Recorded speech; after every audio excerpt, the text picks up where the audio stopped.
And we had just moved back from Japan. And then 3 months after that, we moved to Wake County, North Carolina.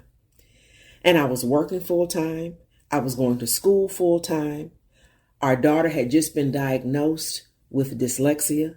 My parents were in the middle of a divorce, and the church that they had founded and pastored, and my dad was the bishop, was in turmoil because of their situation. And I served on the board of directors for the church and the nonprofit entities, and then the board of advisors for the for-profit business. And then I was getting medical diagnosis. I was misdiagnosed with cancer because of blood work related to my autoimmune issues.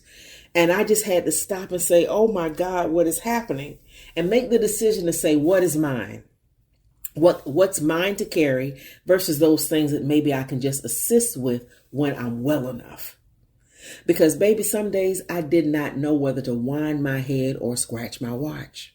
I started my business, my coaching practice 4 years prior, but I was catering to military families. And where we moved in Wake County, military families were not in abundance. So I was also shifting my niche.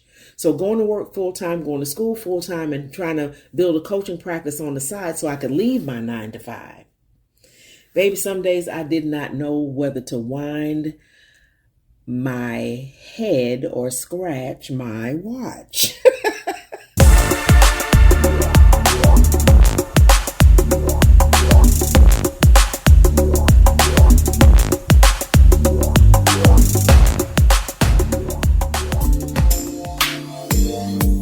Welcome to Peace Place. Birthed from the heart of a Black woman's experience, still BWWP, baby. Bold, inclusive, and healing. What began as one woman's voice to her sister nieces has grown into a gathering space where everyone is welcomed, seen, and included. Here, we honor the roots while widening the circle. I'm your favorite podcast host, TracyMac. Let's journey in peace together. Let's continue the conversation. Well, hey, y'all, it's TracyMac of Peace Place Podcast. That's the BWWP, baby. Come sit with me. And while you do, how's your summer coming along? Now, I know I may not be able to hear your answer, but I want to give you a few seconds just to think about it. How's your summer coming along? Mine? It's been bouncing somewhere between Summertime by Will Smith, Summer, Summer, Summertime, to What's Going On by Marvin Gaye, to I'll Be Around by CeeLo Green.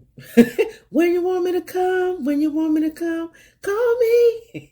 And thank you, Lord, for all you've done for me.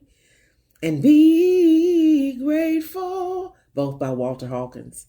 And then So happy being me, I'm regretting nothing about me, by Angie Stone. And even those things I mentioned in the intro, I don't regret not one thing. But all those songs that come to mind about my summer, summed up in a few seconds. And it makes perfect sense for the summer I've been having. Joy, concern, challenges on different fronts. Gratitude, reflection, work, rest, love, family, purpose, a little dancing, a little side eye at the world, and a whole lot of thanking God. Because as we all say, life be lifing. And years ago, I started teaching something called simultasking, not multitasking. And it really assisted me with some of those things that I mentioned earlier, but simultasking. And I know there are different definitions of that word, but for me, it meant doing one thing at a time that could feed into several things simultaneously. Because again, running a business, if the copies need to be made, it's you. A pitch needs to be done, it's you. A proposal needs to be written, it's you. Until you get virtual assistants or contract labor or employees, if that's how your business is set up, but it's you. And I was like, there's no way I can do all of this well, because multitasking has never really worked for me. I could be doing several things at once, sure, but I discovered that doing more things didn't necessarily mean I was doing any of them particularly well. I wasn't fully present. And excellence for me left something to be desired. People receiving something from me were still getting a lot, but they weren't necessarily getting my best. I had quantity instead of quality. And when you're a business owner, author, teacher, counselor, clergy, professional conflict resolutionist, or a fixer, a storyteller, truth teller, wife, mother, daughter, friend, close colleague, soror, collaborator, and whatever other hat life throws on your head before you've had breakfast, there's always something else you could be doing and other people think you should be doing. So instead of trying to do 5 things at the same time, I learned to ask, how can I do one thing, one time, well, and allow that one thing to feed multiple streams? That is simultasking. One podcast conversation can meet people on different platforms, in different places, at different times. One teaching can speak differently to the business owner, the mother, the leader, the woman, the person starting over, and the person who simply needed encouragement that day. And yes, one novel can do that too. That was one of my intentions when I wrote Brown Sugar Beach. I wanted to write one story that could reach a wide range of ages and people in different stages of love and life. People of different faiths and spiritual practices, people who enjoy romance, contemporary women's fiction, family sagas, multi-generational stories, mature love stories, humor, healing, family secrets, friendship, spirituality, and a little mystery woven in through fiction. People who want romance without pretending life stops happening when you fall in love. People who appreciate different expressions and intensities of sensuality, sexuality, without the entire story having to revolve around one or the other. People who have loved, people who have lost, people who are healing, people who are hoping, people who aren't looking for love at all, and people who might be surprised by what happens when love finds them. One story, multiple entry points, simultasking. Recently, I received a text from a 3-time Stellar Award and a 2-time Dove Award gospel artist who said, "I am loving this book. Your words paint the picture. I feel like I'm in the story watching it unfold, and I needed this escape. Thank you." Now, I'm not going to let you know who it is just yet, maybe when the time is right. But their 9 a.m. message reminded me of another reason why I wrote Brown Sugar Beach.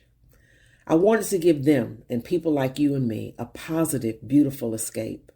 Because sometimes, just sometimes, we need one. And fiction gives us something that self-help or nonfiction can't. I love self-help. I've written 3 books about it. But if you're reading self-help properly, there's usually one expectation attached. Do the work. Reflect, examine, change, journal, practice, conduct an interview, a checkup from the neck up. Apply what you've learned and heard and feel. Heal, grow.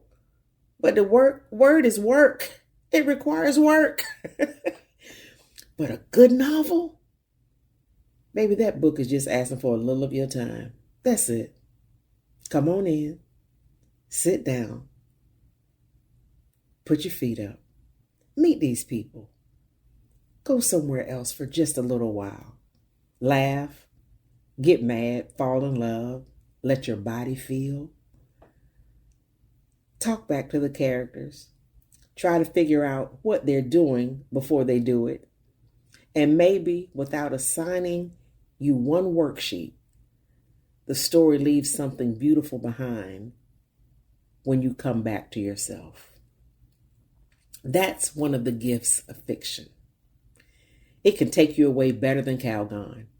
Actually, you can use Calgon and read the book at the same time. Look at that. Simultasking. Just don't get your paperback, Kindle, or Nook wet, because I ain't responsible for that. I've also learned that being grateful, and I've been grateful to receive a few invitations from book clubs to come sit with them and talk about Brown Sugar Beach, and I'm open to more. You can invite me, either in person or virtual, however it works out for us. I love hearing what readers noticed, what surprised them, which characters they understood, which ones got on their nerves, which ones they thought something was going to happen to. And then those things they did not see coming.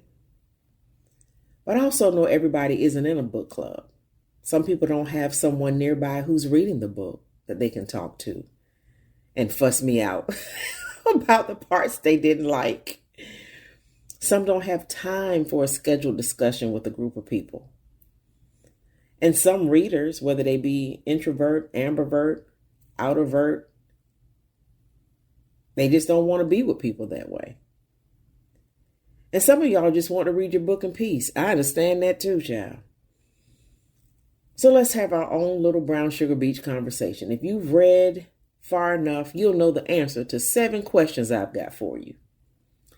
And these one word or very short answer questions. Don't send me a dissertation, because I know some of y'all, you write like me. But I want you to reply to only me. If I send this in an email with other addresses on it, don't reply all, because everybody may not be where you are or have gotten in the book. But here are the questions. What was the secret Janita kept? Who was Z's best friend? Where did Janita work? What did Janita ask for breakfast? What did Z's aunt tell him he would have? Where was Janita and Z's first kiss? And what did Janita find that rendered her and Z speechless? If you're receiving this through the Brown Sugar Beach newsletter, hit reply and send me your answers. No Googling. Don't call your cousin. And don't be flipping back and forth through the book, acting like that's not cheating. Why would you cheat anyway? I'm not grading this. Actually, you bought the book. Flip through it if you want. I'm just glad you're reading. And maybe that's the invitation I want to leave with you today. We live in a culture that celebrates doing more, carrying more, producing more, answering more, faster, being everywhere, and somehow still looking rested. And people ask you for something, not realizing how many other people have asked for the same thing or something else. And perhaps the better question isn't how much can we do at once? Maybe it's what can I do well with intention and presence that can nourish more than one part of my life with some moxie, excellence, style, class. One thing, one time, multiple streams. That's simultasking. And sometimes that one thing may even be resting, because rest is part of the work. Sitting on a beach, listening to some good music. You know Brown Sugar Beach has a playlist, right? It's on all platforms, Spotify, Apple Music, and YouTube. And you don't need a subscription for that. But it can be having a conversation with somebody you love, taking a bubble bath, or binging a really good book. And that will simultask my binge a book campaign.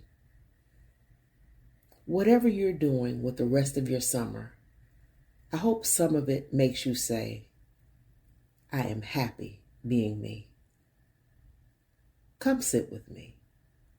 I'll save you a seat at Brown Sugar Beach. I'm grateful and I love y'all for real. Much love and peace.